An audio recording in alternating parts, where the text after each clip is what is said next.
고난주간 수요일 묵상 마태복음 27장 11절에서 26절 말씀. 예수님을 은 30에 팔았던 유다는 스스로 뉘우쳐 그 돈을 대제사장들과 장로들에게 돌려주면서 극심한 죄책감에 스스로 목숨을 끊었습니다. 밤과 새벽 시간에 불법 재판을 끝냈던 대제사장들과 백성의 장로들은 이제 예수님을 당시 총독이었던 빌라도에게 세우고 신문을 받게 합니다. 사내들인 공의회에서는 예수님을 신성모독죄로 사형 판결을 내렸습니다. 그러나 빌라도에게 넘길 때는 예수님의 죄목을 유대인 율법에 의한 죄가 아니라 로마에 대한 반역죄로 고발하게 됩니다. 그 이유를 이제 살펴보도록 하겠습니다. 먼저 예수님을 향해 빌라도가 이렇게 질문합니다. 11절입니다. 예수께서 총독 앞에 섰음에 총독이 물어 이르되 내가 유대인의 왕이냐? 예수께서 대답하시되 내 말이 옳도다 하시고, 빌라도가 예수님께 내가 유대인의 왕이냐? 라고 물었을 때 지금까지 침묵하셨던 주님은 입을 여셨습니다. 내 말이 옳도다 라고 말씀하셨습니다. 사내들인 공의회에서도 침묵으로 일관하시다가 내가 하나님의 아들 그리스도냐? 라는 질문에는 명확하게 대답하셨던 것과 같습니다. 주님은 살아계신 하나님의 아들이시며 그리스도시라는 베드로의 신앙 고백의 내용을 신문 과정에서 다시금 스스로 밝히고 계시는 것입니다. 예수님은 유대인들이 기다리던 메시아 그리스도이십니다. 구약시대에는 왕, 선지자, 제사장이 취임할 때 기름 부음을 받습니다. 우리 주님은 진정한 왕으로 통치자로 오신 것이고 진정한 선지자로서 가르치고 인도하는 분이셨습니다. 또한 백성들의 죄를 짊어지고 마지막 대제사장으로서 속죄 제사 의식을 친히 자신의 몸을 제물 삼아 드린 것입니다. 그리스도의 개념 안에는 왕의 의미가 포함되어 있기 때문에 예수님은 빌라도에게 네 말이 옳도다 라고 대답하신 것입니다. 그러자 대제사장들과 장로들이 마치 검사가 피고를 신문하듯이 예수님을 고발하며 대답해보라고 추궁합니다. 12절입니다. 대제사장들과 장로들에게 고발을 당하되 아무 대답도 아니하시는지라. 예수님은 그들의 고발에 아무 대답도 하지 않으십니다. 묵묵히 십자가 사명의 길을 가기 위해 스스로 그리스도이심을 밝히는 것 외에 어떤 변론도 필요 없으셨던 것입니다. 이에 빌라도는 판사가 피고에게 질문하듯 예수님께 묻습니다. 13절과 14절입니다. 이에 빌라도가 이르되 그들이 너를 쳐서 얼마나 많은 것으로 증언하는지 듣지 못하느냐 하되 한마디도 대답하지 아니하시니 총독이 크게 놀라워하더라. 주님은 첫 대답 외에 이후에 이어진 질문에는 한마디도 대답하지 않으셨고 이에 빌라도는 크게 놀랐습니다. 보통 죄인은 자신이 죄인이 아니라고 반론하거나 혹은 결백을 주장하거나 반대로 죄가 있는 경우에는 자신의 죄를 자백하면서 뉘우치게 되면 판사는 그것을 참작하여 선고를 내리게 됩니다. 그런데 주님은 어느 쪽도 아닌 당신의 정체성만 밝히시고 다른 모든 질문에는 침묵하셨습니다. 마치 도수장으로 끌려가는 어린 양처럼 잠잠했다는 예언의 말씀이 계속해서 성취되는 장면입니다. 빌라도는 이제 소리 지르는 사람들과 침묵하시는 예수님 사이에서 어떠한 결정을 내려야 할지 깊은 고민에 빠지게 됩니다. 대제사장들과 장로들이 예수님을 빌라도에게 넘겼을 때 그는 예수님의 행적과 소문들을 살피면서 정말로 죄가 있는지 따졌을 것입니다. 그러나 예수님에게는 죄를 찾지 못했습니다. 유대인들의 그 종교 안에서 일어난 일이라는 것을 잘 알고 있었기 때문입니다. 이어지는 구절에서 그들이 시기로 예수님을 고발했다는 것을 알았다고 기록합니다. 15절에서 18절입니다. 명절이 되면 총독이 무리의 청원대로 죄수 한 사람을 놓아주는 전례가 있더니 그때에 바라바라 하는 유명한 죄수가 있는데 그들이 모였을 때에 빌라도가 물어 이르되 너희는 내가 누구를 너희에게 놓아주기를 원하느냐 바라바냐 그리스도라 하는 예수냐 하니 이는 그가 그들의 시기로 예수를 넘겨준 줄 알미더라. 로마 제국은 당시 팍스 로마나 곧 로마의 평화 정책을 통해서 식민지의 언어와 문화, 종교까지도 포용했기 때문에 유대교의 종교나 문화 등을 이해하고 간섭하지 않으려고 했습니다. 그 기준으로 보았을 때 빌라도는 예수님에게서 아무런 죄를 발견하지 못했던 겁니다. 빌라도는 명절 곧 유월절에 죄수 한 명을 풀어주는 특별 사면 제도를 이용하여 자연스럽게 예수님을 놓아주고 싶은 마음이 있었습니다.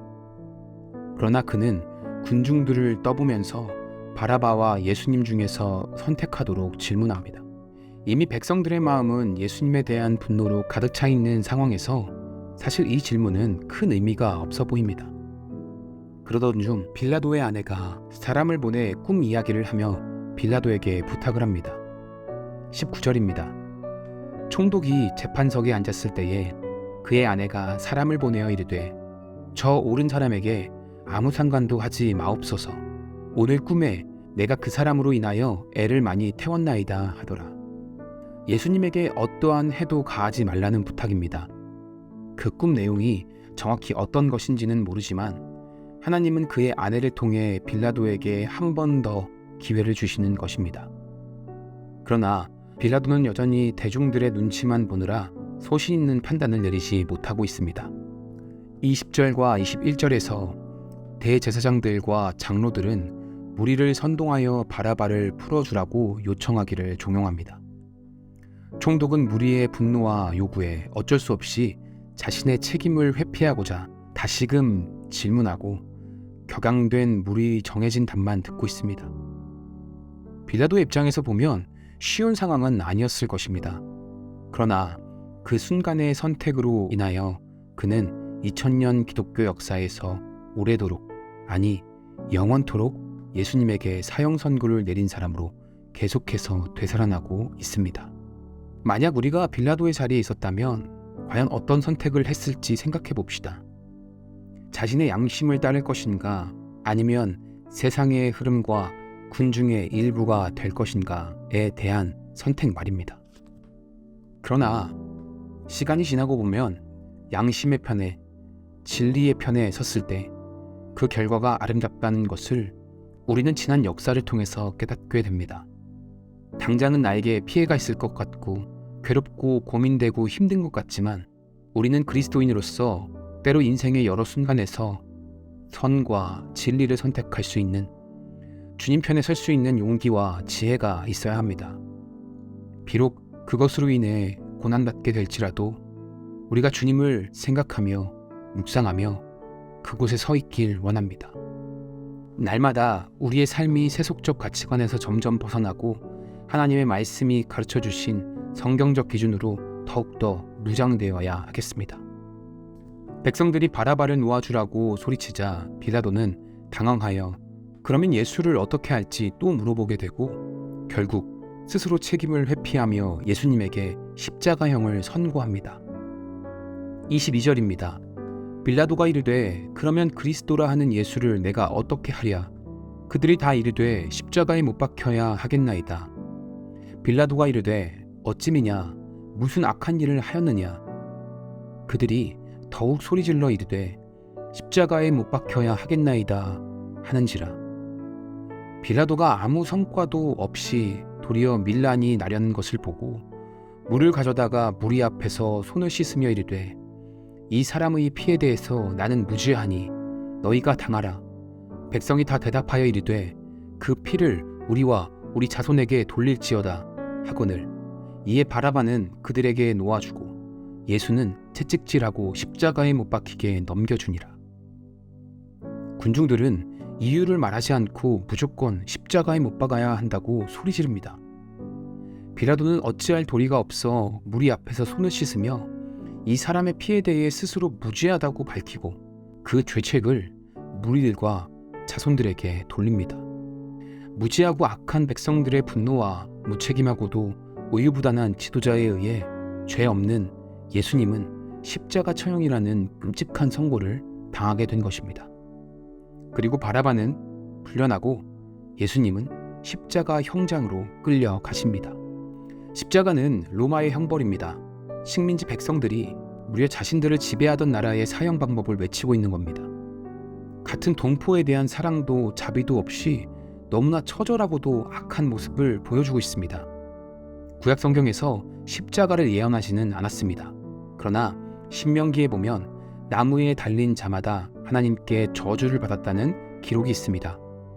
이러한 말씀에 능통했던 대제사장과 서기관, 장로들은 당시 로마의 형벌인 십자가에 예수님을 죽게 하려는 목적을 가졌던 것입니다. 스스로 유대인의 왕이라 하고 보이지 않는 하늘나라의 통치자라고 주장하며 메시아, 그리스도라고 스스로 밝히는 예수님은 반드시 제거해야 하는 본인들에게 위협이 되는 존재였기 때문에 어떻게든 이유를 찾아 죽이려고 모의했던 겁니다. 돌을 들어 치려고도 했지만 그보다 더 효과적인 방법이 있었습니다. 그가 가르친 것들과 주장들을 모조리 무너뜨리게 하는 것입니다. 그것은 바로 신명기 율법에 기록된 대로 예수가 나무에 달려 죽게 하는 것이었습니다. 모세 시대에 하나님께 저주를 받은 사람은 나무에 달려서 죽임을 당했습니다. 그는 하나님께 버림받은 자이고 저주를 받은 것이나 다름이 없었습니다. 이제 로마법에 따라 사형 선고를 받고 십자가에 달려 죽게 된다면 이 율법대로 예수님은 하나님께 저주를 받은 자가 되는 것입니다. 때문에 그들은 예수님을 스스로 왕이라 주장하며 로마 황제에 반역한다는 그 죄목으로 고발한 것입니다. 황제에 대한 반역죄는 십자가형이었습니다. 그들의 간절한 바람대로 예수님이 드디어 십자가를 지게 되었습니다. 그러나 빌라도가 대제사장과 장로들이 그리고 분노한 무리들이 예수님을 죽게 한 것이 아니라 결국 예수님은 스스로 이 길을 택하신 것입니다.